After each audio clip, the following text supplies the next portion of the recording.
Welcome back to Encyclopedia.Zone. My name is Don Jolly. I am a freelance writer living and working in Brooklyn, New York. My work has appeared in Penthouse Magazine, the Los Angeles Review of Books, among others. And today we are going to be reviewing a film from 2017 directed by Len Kabasinski called Blood Prism. You'll see the poster over to the side there. So to start talking about Blood Prism, and if you don't know the deal with this channel, like when I review something, I talk a little bit about the context, the cultural and the economic context of what I'm reviewing, much more than I talk about what I actually am reviewing. So just to get it out of the way, I think Blood Prism is a very good movie. You can watch it on Amazon Prime right now. Please go watch Blood Prism. We're not going to spoil anything or whatever, but I'm just saying, straight up, to get the tension out of the way, I'm saying that Blood Prism is a good movie, and I like it, and you should watch it. Now, that might be a little controversial, because if you know about Len Kabasinski, you know that he's probably most famous as a producer of quote-unquote bad movies. And this is what I want to talk about in reviewing Blood Prism. I like bad movies, quote-unquote, more than good ones. Obviously, I don't mean that I prefer ugliness to beauty. I don't prefer being bored to being entertained. And I don't prefer ineffective or I don't prefer art that doesn't work to art that does. Quote-unquote bad movies work for me more than a lot of stuff that people consider to be, quality filmmaking.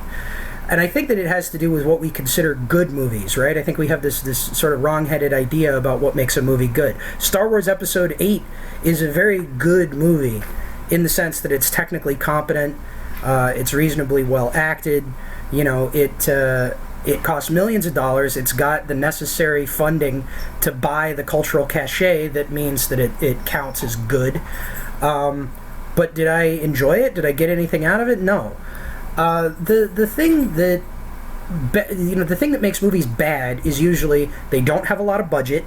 They're not particularly well put together dramatically. Like you could sort of see the seams and the folds, and the makeup is obvious. You can tell that the people are acting, that they're not inhabiting the character. It's not an effective illusion. You are aware all the time when you are watching a quote-unquote bad movie or really low-budget movie, you're aware all the time that you are watching people with a camera attempting to convince you of an illusion that is not necessarily working.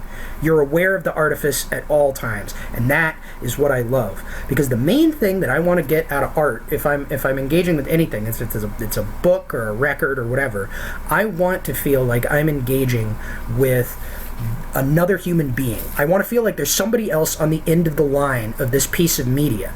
Like when I watched The Last Jedi, I said in my review, I feel like I'm watching a movie that was made by nobody at all. It was made by some kind of committee. And I understand that Rian Johnson, wrote and directed it. I don't fucking believe that. I don't buy that for a second.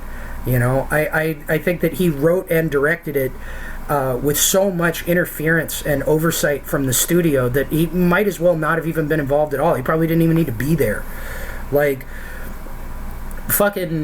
I want to feel, when I'm consuming a piece of media, when I'm watching a piece of media, no matter what it is, I want to feel like there's a human reality that I'm interfacing with on some level.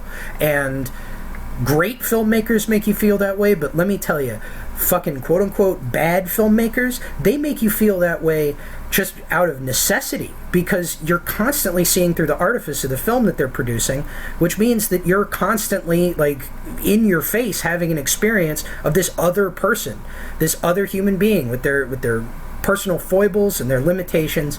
And it's the limitations that make it the most interesting, because like I said, usually when people say bad, they mean cheap. And a low-budget movie, you kind of have no choice but to put human reality into it. You have no choice but to make it something that is revealing of the filmmaker. Let me tell you about my favorite filmmakers, the ones that I get the most excited about, John and Mark Polonius. And sadly, John is dead. Mark is still alive. But John and Mark Polonius are two identical twin brothers from Wellsboro, Pennsylvania, that through the 80s and 90s and even on into today produced micro-budget horror science fiction movies And they made a ton of them. They even got them distributed at Blockbuster, which I think is fucking fascinating. But we'll talk about that at a different time. They have been written up, something awful like Lotax back in the day would write up Polonia Brothers movies saying that they're the worst movies ever made on Best of the Worst, which is, if you like quote-unquote bad movies, you probably watch Red Letter Media's Best of the Worst. They watched Feeders and just, tore it to shit. Their movies tend to drag. They have serious pacing problems. They're extremely low budget. They've got the same cast of the Polonia Brothers friends every fucking time. If you're going into this looking to be convinced of a cinematic illusion, you're not going to be convinced of a cinematic illusion. But if you go into a Polonia Brothers movie looking for autobiographical details about the Polonia Brothers' lives, Jesus Christ, you're going to get it.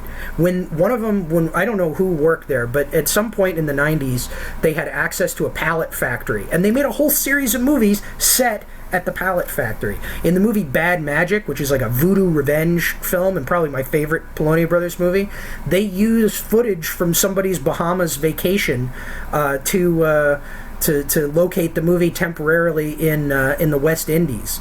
They use every part of the fucking buffalo. Their wives are in the films. Their kids are in the films. When they made The House That Screamed, I'm pretty sure that was just their fucking house. You see so much of these people. You see details of their lives, that you would never have seen, otherwise. Because they're using their free time and they're using all the resources at their disposal to make movies, to make things that resemble horror movies or resemble science fiction movies. But even if you're not convinced of that particular illusion, you're getting this wonderful fucking human experience. And they made a movie called Blood Red Planet, which is a science fiction picture. And there's a shot in there that I think is kind of if you want to explain why I like the movies I like, this is why. There's a shot of, I think it's John Polonia wearing 2 silver Nalgene water bottles on his back. And he's supposed to be in space. He's wearing a motorcycle helmet and 2 silver Nalgene water bottles that they've green screened him against a star field. And this is supposed to look like he's an astronaut floating around outside of his spaceship. And does it look like that? Absolutely not. It looks like a guy who's wearing a motorcycle helmet and water bottles on his back. This is an image, if you want to evaluate this within the canon of science fiction films and science fiction film special effects, that shot is a total failure.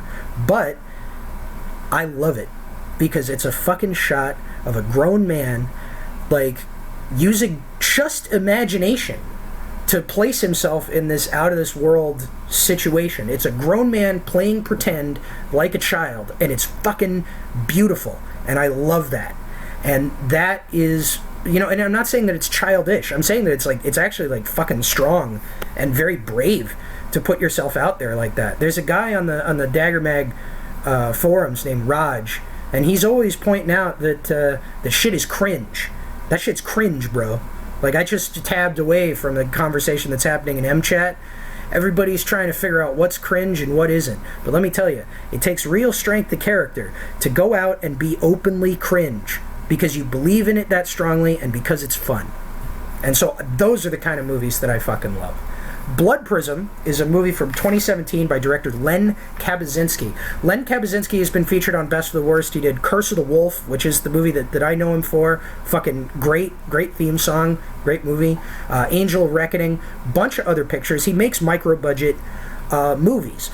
And Blood Prism is a film about, it's a micro-budget horror film about a woman who's the director of an art gallery who is also secretly a serial killer because she is impelled by the titular blood prism to murder depressed people and free them from the nightmare of their daily life. I'm not going to go into, the production values are low in Blood Prism. It's got the thing that you see in a lot of low-budget movies where they don't really have time to shoot actors, so they just kind of shoot everybody's lines in separate shots and assemble scenes that way. So you never really feel like you're watching a complete scene. You feel like you're watching individual lines cut together to resemble a scene. It's got some great kills. You're never going to look at popsicle sticks the same way again once you watch Blood Prism. And, you know, as these low-budget movies go, like, it moves really fast, it's consistently entertaining, and it's, like I said, it's about a woman who runs an art gallery, so it's in this very cool subgenre of art horror films, art slasher films. And it made me think of the Dan Gilroy movie that came out this year, Velvet Buzzsaw. I don't know if you guys saw that. It's on Netflix. I'm going to say Blood Prism is a much better movie than Velvet Buzzsaw. And Velvet Buzzsaw, once again, you know, extremely high production values, very good acting. Fucking, what's his name? Donnie Darko is in it. Jake Gyllenhaal, and he plays an art critic. The first act of Velvet Buzzsaw, I was totally sold. I was like, this is really fucking fascinating. I think this is a really credible portrait of the art world. I'm really interested to see what happens to these characters. But, you know, spoiler warning, you know what happens to the characters? They all get killed in CGI art slasher setups. Like, paintings or graffiti or whatever comes to life and kills them one by one. And it just keeps happening. And, it, you know, what a fucking boring execution of that premise. I mean, I guess there's some visually interesting kills, but, like, the movie becomes deeply disinterested in its characters as it goes along, and it just becomes this visual spectacle that I could give a shit about. So, like, Velvet Buzzsaw, very disappointing. Blood Prism, on the other hand, while not necessarily a visual spectacle in the same way, is consistently fucking interesting. The woman who plays Cecily, the serial killer, Alicia Seguin, I don't know how to pronounce it, but she's fucking, her line delivery is so idiosyncratic, she's so fucking weird to watch. You're consistently interested in what's going on, and all the supporting cast is really good too. Like, not necessarily in a traditional actor kind of way, but in the way of, like, this is a fucking unique performance. Buddy Pacey, who plays the character Buddy, is also a particular standout. The kills are all fucking memorable. And, you know, the thing that happens in the best quote-unquote bad movies, or let's just say, like, low-budget movies, is, like I said, you could see the artifice of what they're doing, like, very clearly. But if the person that you're interfacing with, if the human on the other end of this piece of media starts to feel, you know, credible to you, you get on their side and you want to see them pull off more and more elaborate stuff. And Len Kabasinski is really fucking good at that. And by the end of this movie, you're totally on his side. You're cheering every time there's a kill, every time there's, like, a weird plot twist. You know, you're just fucking totally on board. The lines are super memorable. The kills are great. The whole setup is just fantastic. And unlike a lot of low-budget movies, it doesn't drag. The thing that kills low-budget movies for most watchers is pacing issues. The Polonia brothers have this problem because they were making these movies back in the 90s before digital filmmaking, you know, had sort of expanded the low-budget filmmaker's toolkit as much as it has these days. And so they were always in a fucking fight with time. They were always trying to get over that hour mark so that they could make it a quote-unquote feature film and distribute it at Blockbuster Video. So there's like 20, 30-minute sequences of just driving the fuck around, or like B-roll footage, and that just kills it. Like, if you're watching these movies with a group, that's when the normies will fall off like fucking flies, because they don't have the patience to sit there and just like bear with the film as it like works really hard to fulfill its commitment to runtime. And Len Kabasinski does not have that problem, especially in Blood Prism. Blood Prism, like, it moves really quick. It's consistently interesting. It's even consistently visually interesting. And it's just got so much fucking heart. It's a movie about serial killers and love and art that's got a lot of fucking heart and a lot of fucking chutzpah. And I just had a great fucking time with it. So I would recommend to everybody unreservedly, please watch Blood Prism. It's available on Amazon Prime. You don't have to pay anything for it. It's like, you got no excuse, buddy. Or, you know, make a double feature. Watch the first act of Velvet Buzzsaw, and then watch Blood Prism. Watch the real shit. There you go. That's how you do it. Yeah. So I very much enjoyed this movie. And if you're a person like me who enjoys quote unquote bad movies, I think you'll get a lot out of it. And if you're not a person who enjoys quote-unquote bad movies, like, fucking get off your high horse, dude. Have some human reality. Come down with the rest of us. We're all a bunch of fucking human beings trying to make shit work here. Get on our side. Fucking root for us. Embrace the cringe.